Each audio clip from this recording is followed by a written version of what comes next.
말씀 함께 보도록 하겠습니다. 이 시간 하나님께서 우리에게 주신 말씀은 신약 성경 사도행전 2장 5절에서 13절까지의 말씀입니다. 사도행전 2장 5절에서 13절까지 저와 여러분이 한 절씩 교독하시고 마지막 13절 한 목소리로 봉독하겠습니다. 제가 먼저 5절 말씀 읽습니다. 그때 경건한 유대인들이 천하 각국으로부터 와서 예루살렘에 머물러 있더니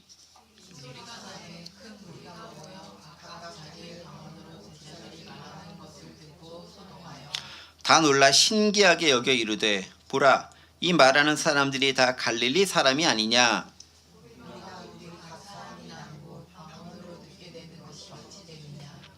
우리는 바데인과 메데인과 엘라멘과 또 메소포타미아, 유대와 갑바도기와 본도와 아시아,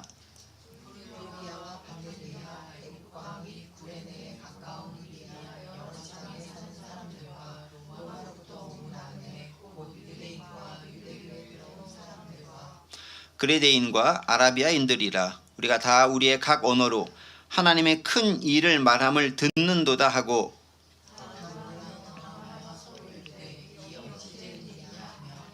또 어떤 이들은 조롱하여 이르되 그들이 새 술에 취하였다 하더라. 아멘. 네. 13절은 같이 읽어야 되는데 저 혼자 열심히 읽었죠. 네. 꼭 같이 읽습니다. 말 안 하면 그냥 그런 일이 발생하더라고요. 항상 보니까. 네, 이해합니다. 항상 우리 가운데 삶이 그러니까. 네. 은총 가운데 그래도 은혜 주신 하나님을 간절히 바라기 원합니다. 네. 오늘 지난 시간에 이어가지고 사도행전 2장 1절부터 13절에 나오는 성령 강림의 역사와 그 의미에 대해서 조금 더 생각을 해보도록 하겠습니다. 어차피 지난 시간 관련된 말씀을 가지고 오늘도 이야기를 해야 되기 때문에 잠시 지난주에 1절부터 4절까지 말씀 위주로 함께 말씀을 나눴는데요. 어떤 내용들인지 잠시 좀 생각해 보도록 하겠습니다. 오순절 성령 강림, 오순절이 이뤘을 때 사람들이 모였고 또 그 즈음에 성령 강림 역사가 이루었다라는 말로 시작을 하고 있는데요.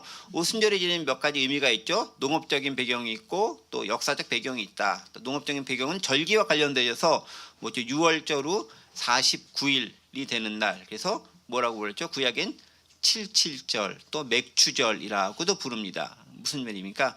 첫 번째 열매를 하나님께 드리는 날로서의 77절의 의미가 그 가운데 들어가 있다라는 것이 농업적인 의미였고요. 두 번째 오순절이 가지고 있는 역사적 의미는 뭐라 그랬죠? 6월절이 출애굽이라면 오순절은 첫 번째로 가나안 땅에 들어가서 하나님께 예배드립니다 라는 의미를 가지고 있다라고 말씀드렸죠. 그러니까 두 가지 합치면 무엇이 됩니까? 첫 번째 것을 하나님께 온전히 드려지는 것, 새로운 곳에서 하나님께 온전히 드려지는 것, 새 시대 가운데 새 땅에서 하나님께 드려지는 것이 바로 이 오순절의 의미를 가지고 있다라는 것 우리가 함께 살펴보았습니다. 바로 그 의미를 가지고 이 놀라운 성령 감리 역사도 그때에 이루어진 것이다 라는 거죠. 하나님의 정하신 때가 되었기 때문에 그 첫 열매를 거두고 이제 첫 사역이 시작된다라는 것들을 오순절과 때를 맞추어서 놀라운 역사가 이루어지고 있는 것, 하나님의 놀라운 계획 가운데서 차근차근 이루어지고 있음을 발견할 수 있는 것이죠. 자, 그럼 어떻게 성령 강림 역사가 이루어졌는가? 그 역사의 현장을 잠깐 살펴보면은 무엇보다 첫 번째가 급하고 강한 바람 같은 소리가 있었다. 그렇죠? 그래서 바람이 있었다. 핵심은 바람이 아니라 소리다라고 말씀을 드렸죠. 급하고 강한 바람 같은 소리가 그들 가운데 있었다라는 것. 즉 소리는 뭐와 관련되어 있죠? 말, 언어와 관계되어 있다. 즉 성령 강림의 역사는 첫 번째 언어와 관계된 것이다 라는 것 중요한 것입니다. 두 번째는 불의 혀처럼 갈라지는 것들이 있었다. 그래서 성령 강림 불이다? 불은 아니고 갈라진 어떤 것들인데 그 갈라진 것들이 어떻게 각 사람 가운데 하나씩 하나씩 다 임했다라고 기록하고 있죠. 즉 무엇입니까? 갈라져서 하나의 뿌리에서 나온 놀라운 성령 역사가 각 사람마다 다 임재했다라는 것을 의미하고 상징하고 있습니다. 성령의 놀라운 주권적 역사가 있는 것이죠. 즉 결합하면 뭐가 됐습니까? 성령의 주권적 능력과 이 역사가 그들에게 각 사람 모두에게 그들에 참여한 모든 사람들이 임했고 그들이 책임이 있다. 무엇을? 이제 그들이 받은 놀라운 능력으로 말미암아 복음을 그들이 전해야 될 곳의 언어로 전할 책임이 그들에게 있다는 것을 드러낸다는 말씀을 여러분들에게 드렸습니다. 자, 그럼 그런 성령 충만 현상의 특징들이 무엇이 있겠는가? 몇 가지 특징이 있었죠. 첫 번째, 그것에 모인 모든 사람들이 다 성령 충만을 받았다. 모든 사람들이 다 충만을 받았다라는 거예요. 하나님 놀라운 역사가 기도하고 있는 사람이 다 받았다는 거예요. 그런데 그들이 어떻게 기도했죠? 한 마음을 가지고 한 곳에 모여 기도했었을 때 누구도 예외 없이 은혜가 충만했다라는 것 우리는 기억해 살아볼 수 있습니다. 또 두 번째는 성령께서 말하게 하셨다라는 거죠. 내가 임의로 한 것이 아니라 성령께서 말하게 하심을 따라 그들이 다 방언으로 이야기했다라는 것. 세 번째, 그들은 다른 언어를 말했다라는 것입니다. 성령이 주관자가 되셔서 말을 했는데 내가 사용하고 있고 내가 살고 있는 언어가 아니라 다른 언어, 자신들이 모르는 언어를 말하기 시작했다라고 이야기합니다. 또 어떤 특징이 있습니까? 그 언어의 말함은 복음 전파가 이루어짐을 시사하는 바가 있다라는 거죠. 그래서 그 복음을 자신들의 언어로 들을 수 있도록 하는 것, 그게 복음 전파의 중요한 우리의 감당해야 할 사명과 도구, 즉 방법으로서의 역사라는 것 함께 생각해 볼 필요가 있습니다. 그리고 이 모든 것 가운데 하나님의 주권적 역사가 그들에게 임했듯이 오늘 이 시대를 산 우리에게도 동일하게 그렇게 임해야 하고, 마찬가지로 복음을 전할 때도 그렇게 그들의 언어로 복음을 전할 수 있어야 되겠다라는 것 우리 지난 시간 함께 생각해 봤습니다. 기억나시죠? 네, 감사합니다. 아유, 오늘은 고개를 끄덕끄덕을 많이 해주셔서 얼마나 감사한지 모르겠어요. 좋습니다. 자, 그렇게 성령 강림의 역사가 놀랍게 그들을 임했습니다. 자, 그러자 그 놀라운 현상을 목격한 증인들이 생겨나기 시작합니다. 그러니까 그것에 참석했던 사람들은 현장의 놀라운 역사를 체험한 사람들이기도 하지만 그 체험한 사람들을 보고 있는 또 다른 부류의 사람들이 납니다. 그러니까 1절부터 4절까지는 그 마가의 다락방에서 기도했던 150, 120명 정도가 어떻게 놀라운 성령을 체험하고 어떤 역사를 경험했고 그들이 어떻게 행했는지의 현상을 설명한 것이라면, 5절부터는 그들에 대한 증인들의 이야기가 납니다. 대표적인 증인들이 누구죠? 유대인들입니다. 근데 그냥 유대인들이 아니라 경건한 유대인들이라 얘기합니다. 5절에는 말씀입니다. 그때에 경건한 유대인들이 천하 각국으로부터 와서 예루살렘에 머물러 있더니라고 이야기하면서 그것에 증인이 있었다라고 얘기합니다. 그러니까 120명이 되는 사람들이 오순절 마가의 다락방에서 기도했다라는 것만 딱 자기들끼리만 알고 싹 흩어져 버릴 수도 있는데 굳이 증인들을 등장시키는 거예요. 근데 그 증인들이 누구라고 했죠? 경건한 유대인들. 원래 유대인들이 기독교 예수 믿는 사람들을 좋아하나요? 안 좋아하잖아요. 박해했잖아요. 예수님도 그 유대인들로부터 박해를 받아서 고난당하시고 십자가에 달려 죽으셨습니다.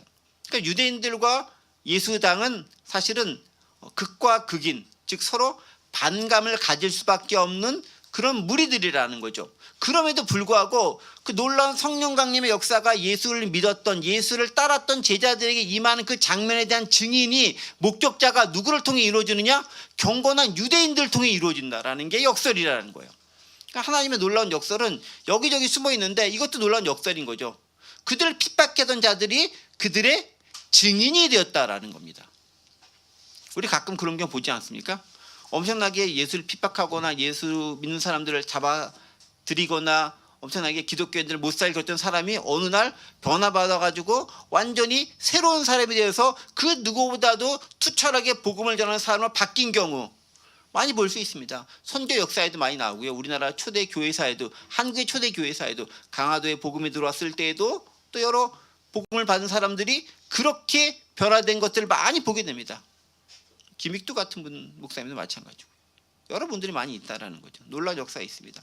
자, 어쨌든 그때 경건한 유대인들이 들어왔다라고 합니다. 그때는 어느 때죠? 오순절 성령강의 역사가 있을 바로 그때입니다.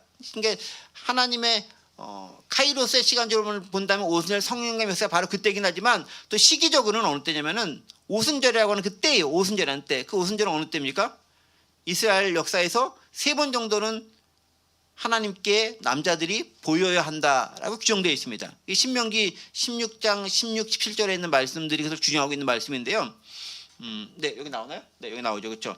너희 가운데 모든 남자 1년에 3번 곧 무교절, 77절, 초막절에 내 하나님 여호와께서 택하신 곳에서 여호와를 배웁되 빈손으로 여호와를 배웁지 말고 각 사람이 내 하나님 여호와께서 주신 복을 따라 그 신대로 드릴지니라 라고 하면서 3번 정도는 하나님께 너를 보여라 된다. 즉 제사 드리는 것에 나와야 된다라고 얘기합니다. 그 세 번이 언제라고요? 무교절, 칠칠절, 초막절인데 이것이 농사와 관계된 절기를 가지고 이야기를 하는 거예요.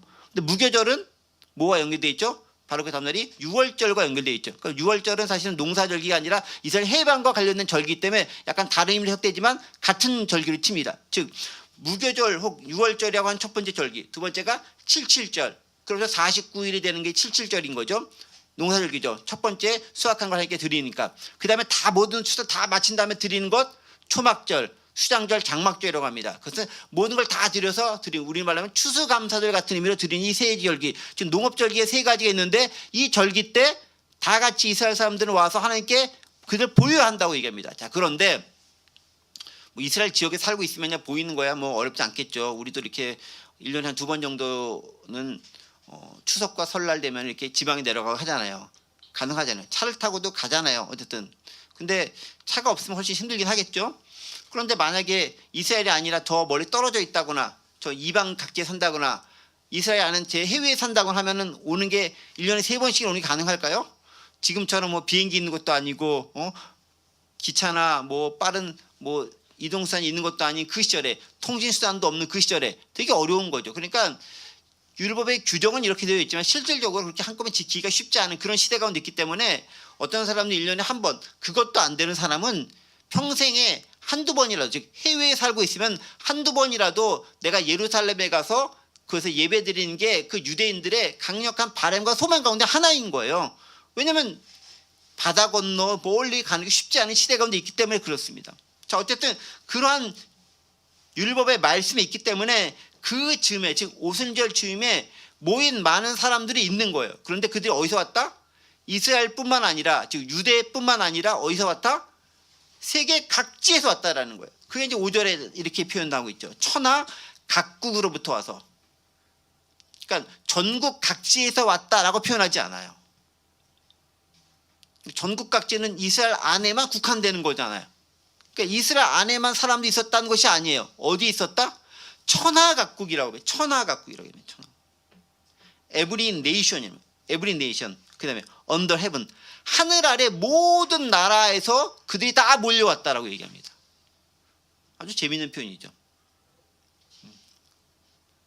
그러니까 이게 물론 관습적으로 그렇게 몰려왔다라는 의미도 되지만 특별히 사람들이 다 몰려오는 그 절기 가운데 놀라운 역사가 이루어져서 그 놀라운 역사가 전 세계에 펼쳐 있는 유대인들이 목격할 수 있는 환경과 기회가 제공된 거죠.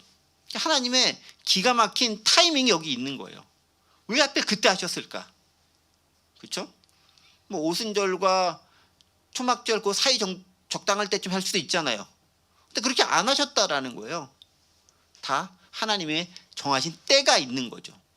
많은 사람들이 증인되게 하는 게 때가 있다라고 우리는 볼 수 있습니다. 자, 그런데 보세요. 천하 각국에서 왔다 갔을 때 그 천하 각국이 어디쯤 될까요? 어디쯤 될까요? 우리는 천하 각국이 어디쯤 된지를 오늘 본문의 말씀을 통해서 알 수 있습니다. 9절, 10절, 11절인데요. 볼게요. 9절, 10절, 11절. 바데, 메데, 엘람, 메소포타미아, 유대, 갑바도기아, 본도, 아시아, 10절, 부르기아, 밤빌리아, 애굽, 구레네, 또 리비아 여러 지방, 그다음에 로마, 그다음에 그레데인, 아라비아인들 한 10개 이상이 되는 나라들로부터, 지역들로부터 왔다라고 생각합니다. 이 지역들이 뭐냐면은 그 당시 사람들이 알고 있었던 거의 모든 나라들인 거예요. 그러니까 여기서 이제 오늘 우리 시대에 봤을 때 빠진 나라들이 있어요. 예를 들면 오스트레일리아, 호주 이런 거 없죠. 왜냐하면 아직 발견이 안 됐으니까. 그 당시에는 그 호주라는 대륙은 있는 것으로 생각지도 못했던 시대 가운데 있는. 그러니까 여기 언급된 것은 그 당시 사람들이 알고 있었던 전국이란다. 전 세계 각국인 거예요. 그러니까 기본적으로 이스라엘이 있는 그 유대 땅, 그다음 그 지역에 있는 소아시아 지역, 그다음에 로마 지역, 로마는 이제 유럽 지역, 그다음 또 어디 아시아 지역, 아시아 써 있죠. 그다음에 어디 아프리카까지, 이집트, 구레네, 이거 다 아프리카 관련된 나라거든요. 그쪽까지 싹 다 통틀어서 다 몰려왔다라는 거예요. 다. 그러니까 우리가 이 나라 각자 하나하나를 살펴볼 필요는 없지만 천하 각국으로부터 모든 사람들이 싹 다 몰려왔다라는 거예요. 물론 많이 온 데도 있고 적게 온 데도 있고 다소간의 차이는 있겠죠. 하지만 어느 나라 가릴 것 없이 전 세계에서 다 모여들었다라는 걸 강조하고 있습니다. 왜? 다 모여든 사람들이 다 증인이 돼야 되는 거예요. 그들이 어느 나라 말로 들어야 돼요? 자기네 나라 말로 듣는 놀라운 역사가 이루어져야 하기 때문에 그러하다라는 겁니다. 자, 그런데 어떻게 이렇게 전 세계적으로 다 흩어져 버렸을까요? 요즘 시대처럼 이렇게 교통통신이 발달되어서 어디든지 쉽게 갈 수 있는 그 시대도 아닌데 어쩌다 보니까 이스라엘 백성들이 다 이렇게 전 세계에 흩어져 버렸을까요? 아시다시피 이스라엘 백성들이 여러 침략을 많이 받았습니다. 그러니까 그 당시 전 세계를 호령하던 대제국이라고 부르는 그 나라들의 이스라엘이 역사의 소용돌이 가운데 휘말리지 않은 적이 거의 없습니다. 그 당시 전 세계를 휘어잡았던 제국이면 바벨론 제국, 아수르 제국, 이집트 제국, 그 다음에 헬라 제국, 로마 제국 다 영향을 받은 거죠. 그런 제국들의 침략을 받을 때마다 이스라엘 백성들은 끌려가게 되는 거예요. 노예로 끌려가건 볼모로 끌려가건 또 어떤 사정 때문에 이주하러 가던 다 천하 각국으로 이주할 수밖에 없었고 그렇게 이전 곳에서 그들은 삶을 살아갈 수밖에 없는 거죠. 또 일부는 고레스 칭정 등에서 복귀하기도 했지만 또 나머지 어떤 사람들은 난 그냥 바벨론이 좋아라고 거기서 살 수도 있는 거예요. 그렇게 살고 하다 보면 또 살다 이주다 보니까 멀리까지 그들의 지평이 넓어지기도 한 거죠. 그렇게 그들이 박해와 침략을 통해서 그들은 흩어져야 됐지만 그 흩어진 것들이 결국 어떤 놀라운 역사에 이루는 데 도움이 됩니까? 복음이 전 세계에 전해지는데 놀라운 기회가 되었더라라는 거예요. 그러니까 항상 우리에게 생기는 좋지 못한 일들이 그 좋지 못한 일들로 끝나는 것만은 아닌 것 같아요. 저는 간절히 바라는 것은 좋지 못한 일들이 안 생겼으면 좋겠어요. 그게 솔직한 저의 심정입니다. 그냥 살기도 힘든데 어려운 일이 생기면 얼마나 힘들겠어요.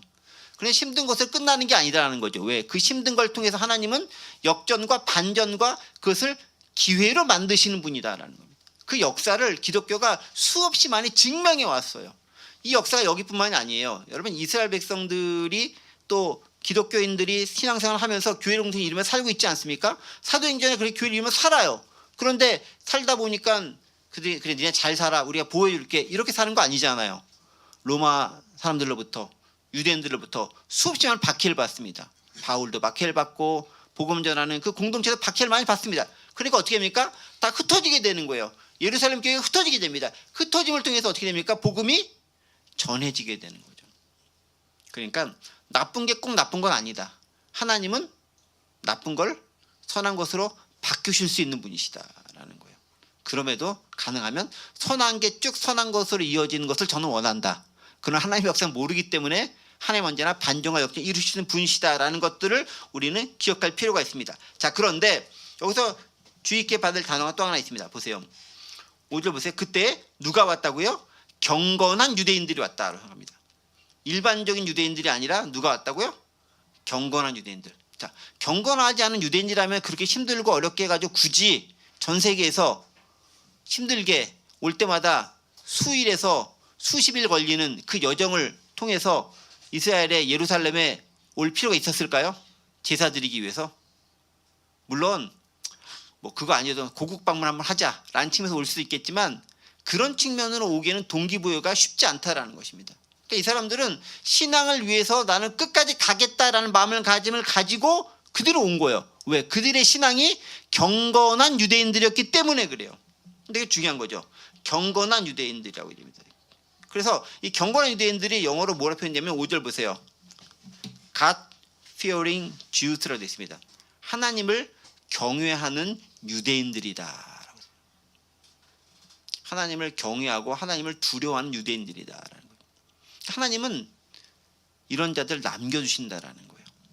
저는 여기서도 남은 자 사상을 발견할 수 있다고 봅니다.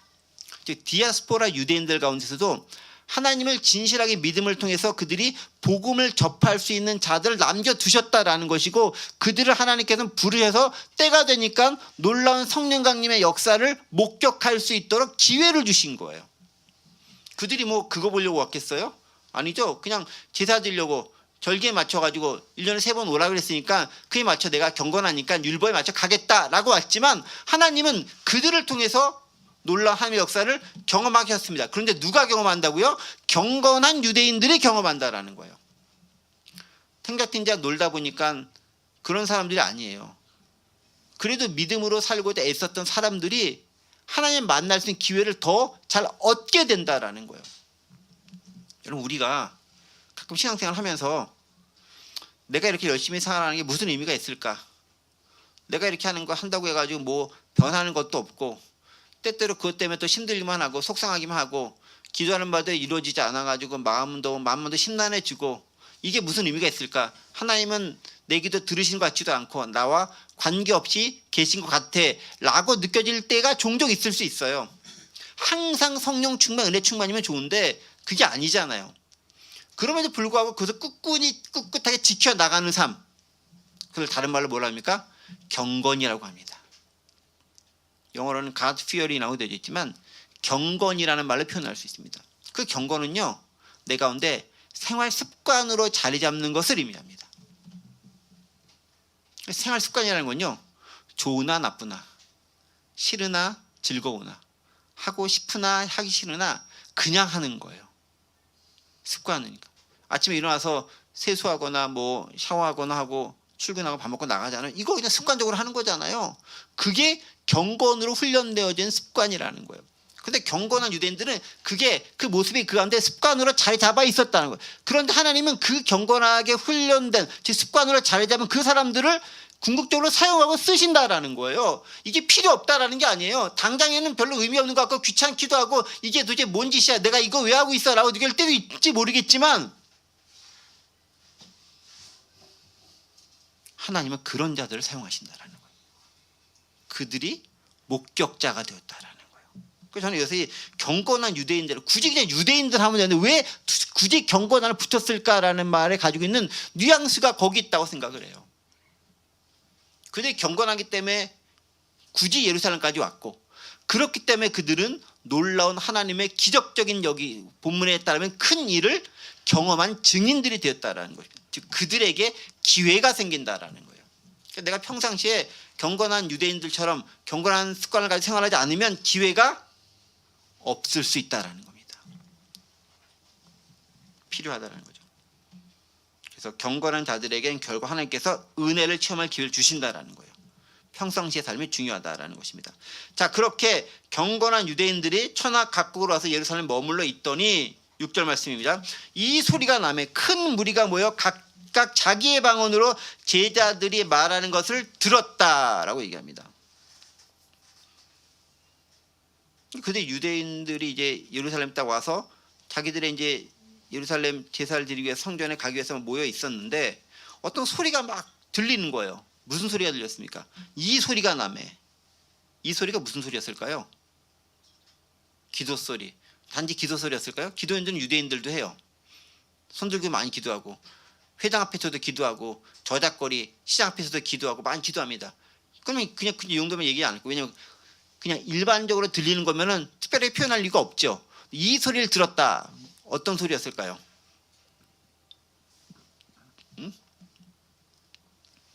거기 있는 120명의 사람들이 각기 자기들의 방언으로 자기들의 나라 말로 소리치면서 기도하는 소리를 들은 거예요.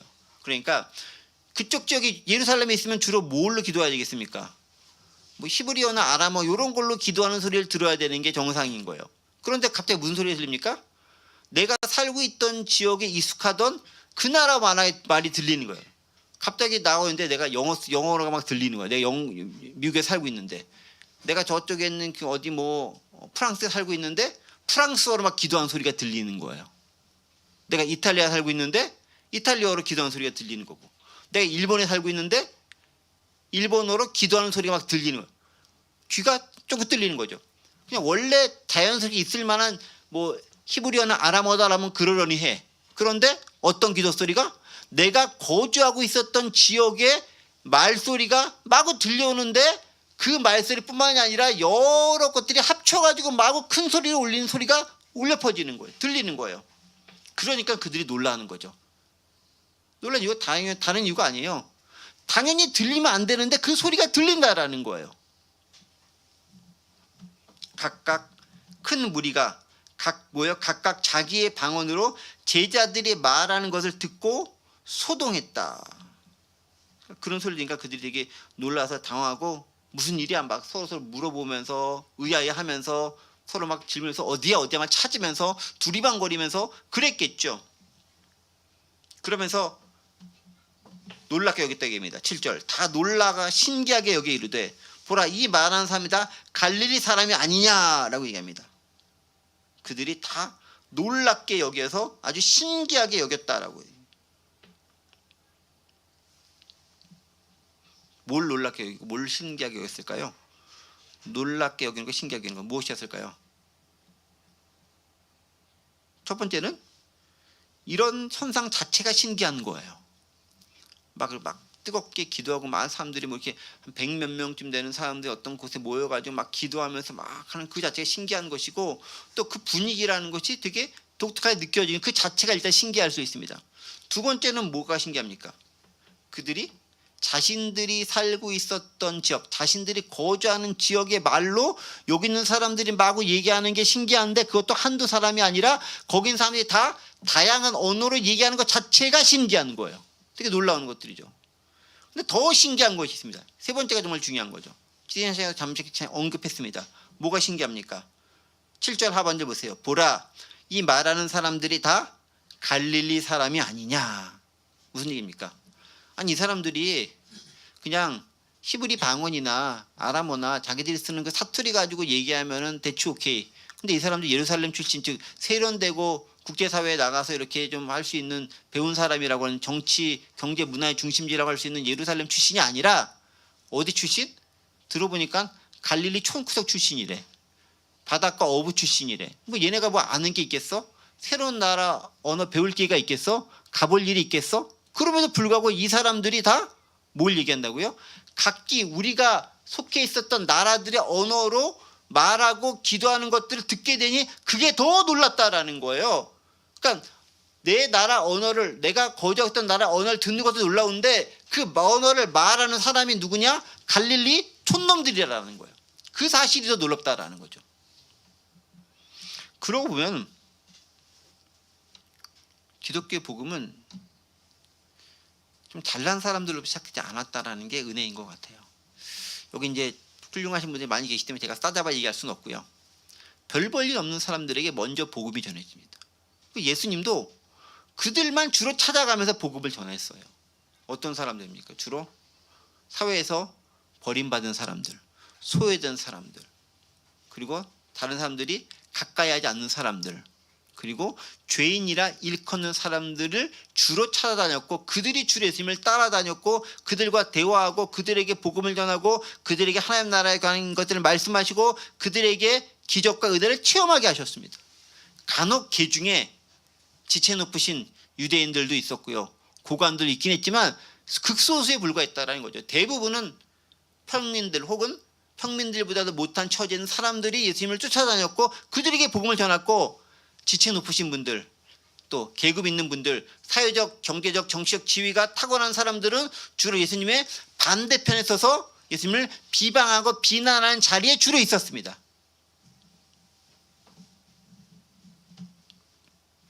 그러니까 예수님의 사역과도 맥이 맞닿아 있는 거죠. 어떻게? 예수님의 복음을 전하는 대상도 갈릴리를 비롯한 어렵고 힘든 사람들이었다고 한다면 성령 강림의 역사도 누구에게 임했느냐? 똑똑하고 잘나고 부유한 사람이 아니라 어렵고 힘든 촌스러운 갈릴리에 사는 그 사람들에게 성령 강림의 역사가 먼저 임했다라는 거고 그리고 더불어서 그들이 복음의 증인이 되었다라는 거예요. 복음을 전파하는 사람들이 되었다라는 겁니다. 그러니까 저는 뭐 좀 아는 게 좀 없는데요. 저는 뭐 좀 이렇게 배운 게 좀 없는데요. 저는 뭐 좀 가진 게 좀 없는데요.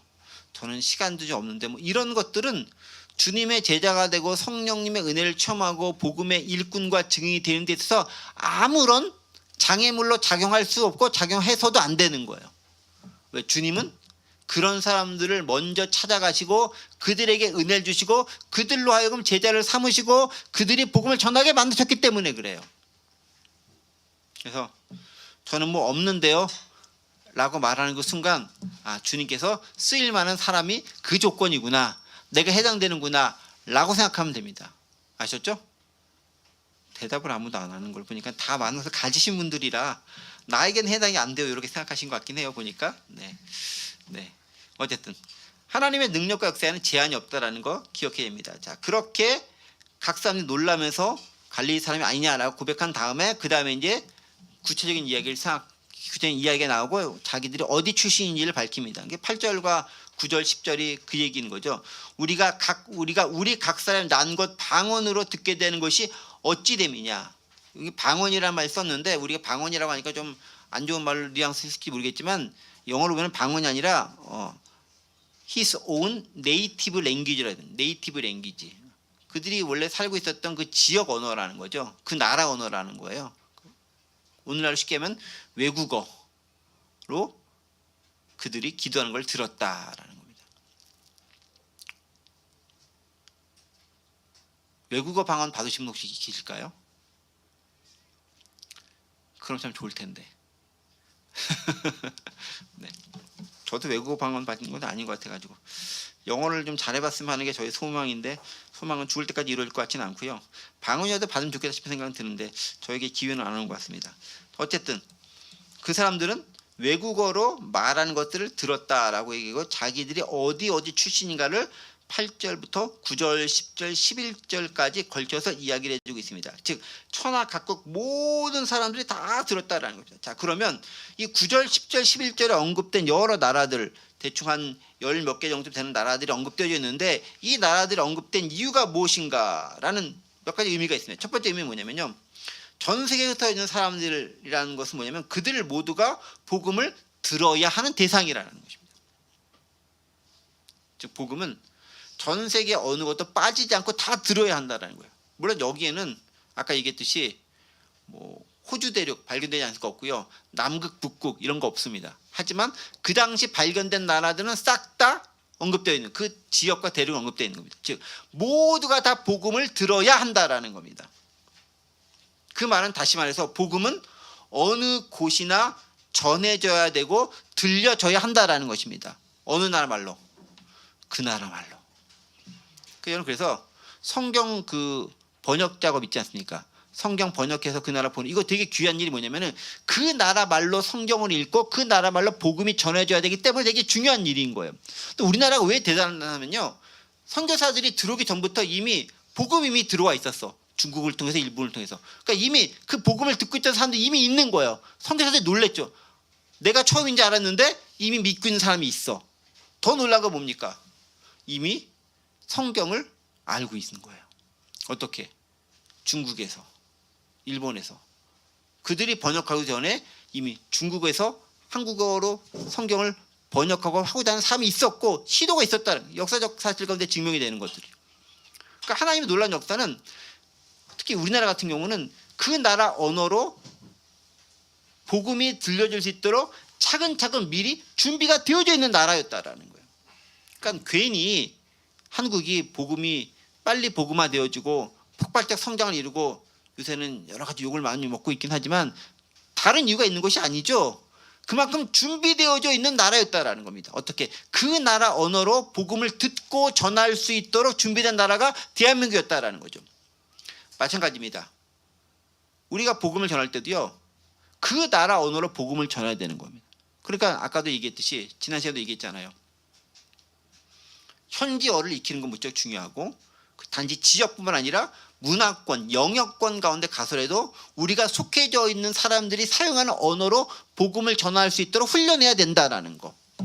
그래서 교회에서 쓰는 말만 쓰지 않고 교회에서 쓰는 말을 어떻게 하면 그 사람들이 쓰는 언어로 바꿔서 순화해서 교체해서 복음을 전할 것인가를 고민할 필요가 있는 거예요. 왜? 복음은 그 나라 언어로 들려져야 한다라는 것 때문에 그런 거죠. 그리고 세 번째, 이 여러 나라에서 온다는 건 뭐냐면 하나님은 복음을 들을 사람을 보내주신다라는 거예요. 이 경건한 유대인들은 그 복음을 들을 만한 사람들이었다는 겁니다. 하나님은 그들을 준비시키고 그들을 보내주신다는. 그러니까 내가 복음을 말할 수 있는 준비가 되어져 있으면 그 복음을 들을 사람을 하나님께서는 준비시켜서 보내주신다라는 것입니다. 그리고 또 한 가지, 바로 그들이 증인이며 목격자고 은혜의 수혜자가 된다라는 거예요. 그렇게 먼 곳에 온 사람들이 다 복음의 증인이 됐고 목격자가 됐고 은혜 받는 그 수혜자가 되고 그들 가운데 일부는 또 그들 통해서 복음을 받아들이고 예수 그리스도를 믿는 사람이 되었을 거 아니겠습니까? 놀라운 역사가 그들 가운데 임하게 됐다라는 것입니다. 자, 그런데 그들의 고백 가운데 이런 고백이 나와요. 11절 하반절 보세요. 우리가 다 우리의 각 언어로 하나님의 큰 일을 말함을 듣는도다라고 이야기하고 있습니다.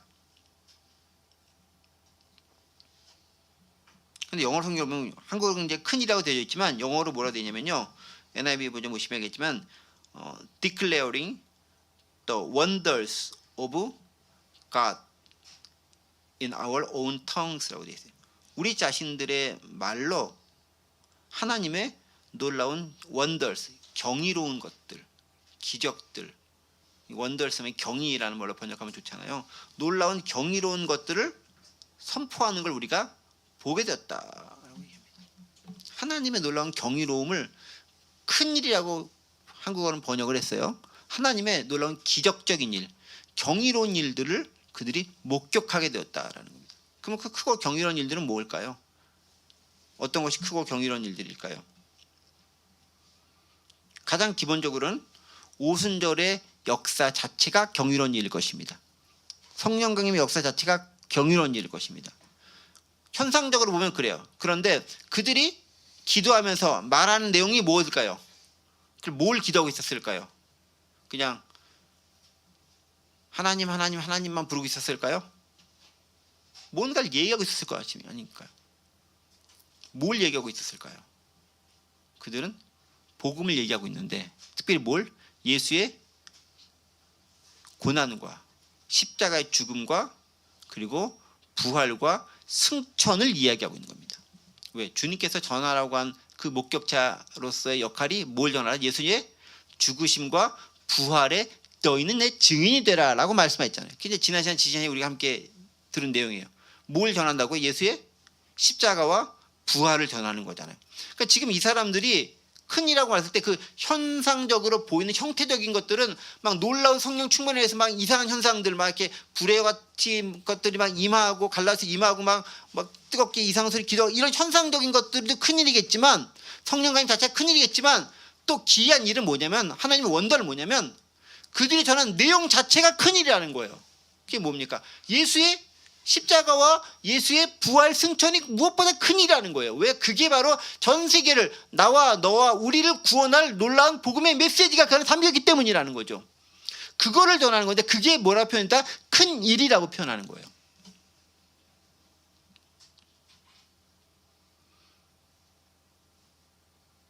하나님의 인간을 향한 놀라운 구원의 역사를 그들이 그들의 언어로 듣는 거죠. 이게 전도하는 거잖아요. 하나님은 하나님의 방식대로 하나님의 일을 이렇게 행하신다라는 거예요. 어느 누구가 이런 방식으로 복음이 전해질 거라 생각했겠습니까? 그저 예수님의 제자들이라고 한다면은 예수님이 놀라운 능력을 발휘했던 건 맞고 그분을 따라 놀라운 가르침을 들었던 것은 맞지만 그분이 십자가에 달려 돌아가심으로 그들은 실망하고 절망할 수밖에 없었고 다시 살아나신 것을 봤지만 그 다음에 뭐 어쩌자는 거야 라는 마음을 가졌을 수도 있는 거예요. 그런데 그들에게 전혀 예상치도 예기치도 못했던 놀라운 하나의 방법으로 역사를 완전히 바꿔나가는 거죠. 어떻게? 성령 강림의 역사를 통해서 복음이 전 세계 가운데 펼쳐지되 그들의 언어로 펼쳐질 수 있도록 놀랍게 만드는 일이 이제 발생한 겁니다. 어느 누구도 예상거나 어느 누구도 기대하거나 생각조차 못했던 일들이 일어나고 있는 거예요. 때때로 우리는요, 그래서 그런 기도도 필요한 것 같아요. 하나님, 저희가 예상치도 기대하지도 못했던 일들을 보여주옵소서. 하나님은 하나님의 방식대로 할 수 있지 않습니까? 내가 대충 그려보는, 물론 우리 비전과 꿈을 가져라고 많은 설교를 듣기도 하지만 그런 측면보다는 내가 차마 예상치도 차마 기대치도 차마 생각지도 못했지만 하나님의 방식대로 하나님의 놀라운 역사가 이루어지는 것들을 보여주옵소서. 제가 최소한 증인이라도 되고 싶습니다. 여러분 그 자리에 가도 있다면 얼마나 감격적이고 놀랐겠습니까? 그 놀라운 역사가 필요하다라는 것들이죠. 자, 그래서 이제 12절에 그들의 반응을 다시 한번 반복적으로 설명합니다. 다 놀라며 당황하며 서로 이르되 이 어찌된 일이냐라고 그들이 서로 말을 하죠. 이게 무슨 의미냐? 근데 한국말로 이 어찌된 일이냐라고 표현하는데요. 저 영어 성경이 훨씬 더 재밌는 것 같아요. 이 어찌된 일이냐? What does this mean? 이 사건의 의미가 뭐냐라고 질문하는 거죠. 도대체 이것이 이런 일이 왜 발생하고 이것은 의미가 무엇이냐라고 질문하고 있습니다. 여러분 그런 자세 우리도 필요해요.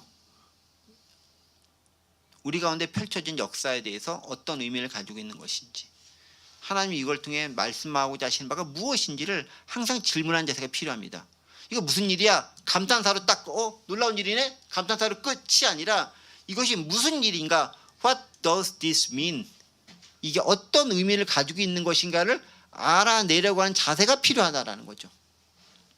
그런데 그렇게 하나님에서 궁금증을 가지고 복음의 전파와 역사에 대해서 의아함을 가지고 알려고 하는 사람들이 있었던 반면에 또 다른 한 부류의 사람들이 있죠. 13절 말씀입니다. 뭐라고 되어 있습니까? 또 어떤 이들은 조롱하여 이르되 그들이 새 술에 취하였다 하리라 라고 얘기합니다. 조롱하여 이르되, 조롱하다는 말을 이렇게 써있죠. made fun of them 라고 얘기했죠. 그들이 조롱했다.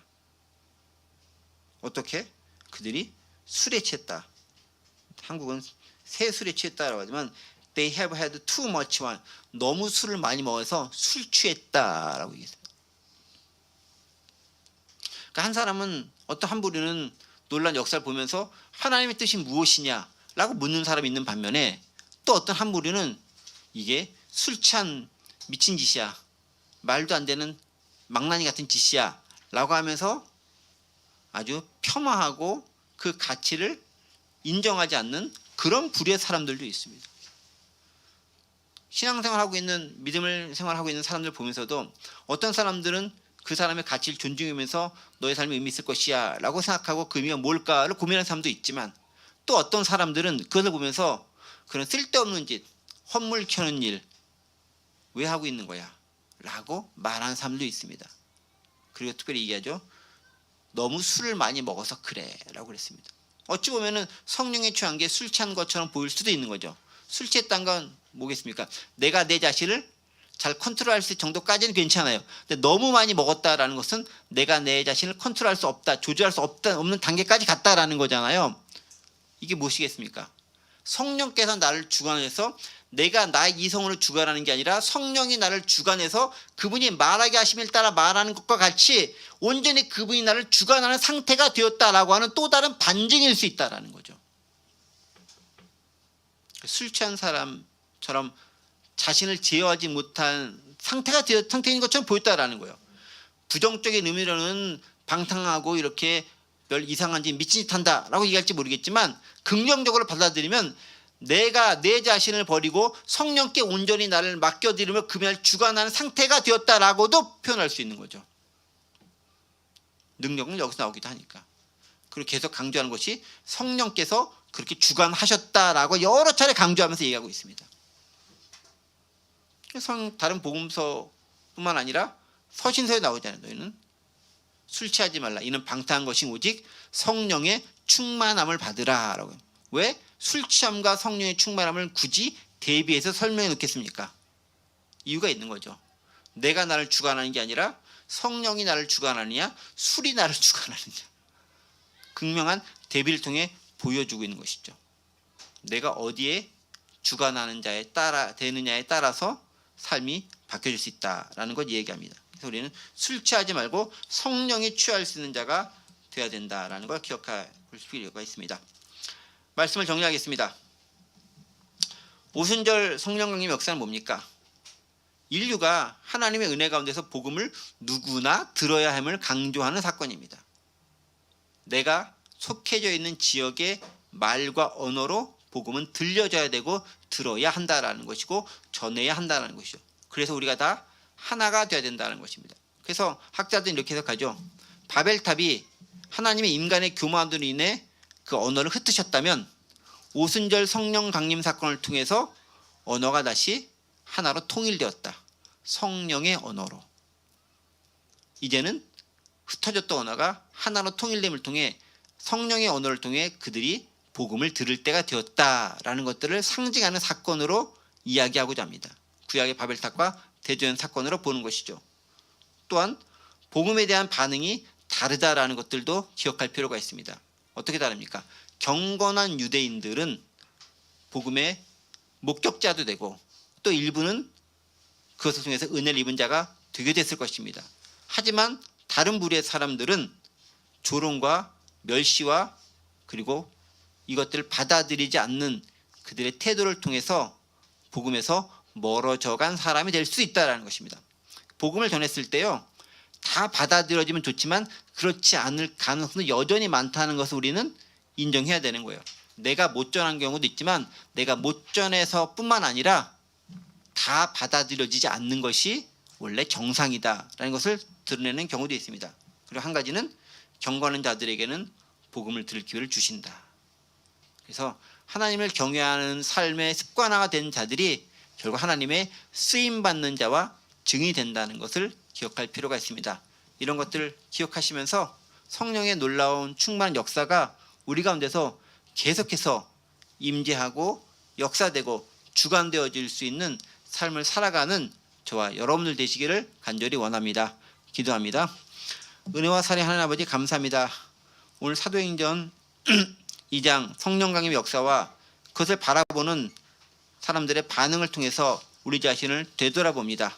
우리는 얼마나 복음을 그 사람의 합당한 언어로 전하고 있는지, 또 우리가 얼마나 복음을 듣기에 합당한 자로 훈련되어져 있는지, 경건한 삶을 사는지, 그리고 그 모든 것이 하나님의 주권적 역사 가운데서 맡겨지는 삶을 사는지 되새겨 봅니다.